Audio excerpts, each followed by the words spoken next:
দেখো না বৌদি, আমার কত চুল উঠে যাচ্ছে। আমি তো কিছুদিনের মধ্যেই টাক হয়ে যাব, কিছু একটা করো না। তুই তো নিজের চুল নিয়ে খুব অহংকার করতিস, এখন কি হলো? তুমি চিন্তা করো না বোন, আমি তোমাকে এক ধরনের তেল বানিয়ে দেবো, ওটা নিলেই চুল ওঠা বন্ধ হয়ে যাবে। এরপর তার বৌদি সেই তেলটা তৈরি করে তার মাথায় দিয়ে দেয় এবং কিছুদিনের মধ্যেই তার চুল ওঠা বন্ধ হয়ে যায়। একদিন তার বৌদি বাইরে বসেছিল, তখন অনু এসে বলল, প্লিজ বন্ধুরা চ্যানেলটিকে সাবস্ক্রাইব করে দিন। বৌদি তোমাকে ধন্যবাদ, আর তুমি আমাকে ক্ষমা করো। সারাক্ষণই আমি তোমার সঙ্গে উল্টোপাল্টা কথা বলতাম। তুমি যে নিজের ভুলটা বুঝতে পেরেছো, এটাই তো অনেক। বৌদি তুমি কত ভালো, সারাক্ষণই আমাদের জন্য কত কাজ করো। কাল থেকে আমিও তোমার হাতে হাতে কাজ করে দেব। হ্যাঁ গো বৌদি, আজ কি রান্না করেছো?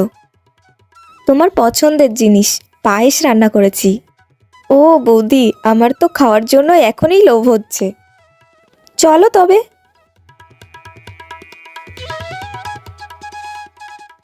প্লিজ বন্ধুরা চ্যানেলটিকে সাবস্ক্রাইব করে দিন।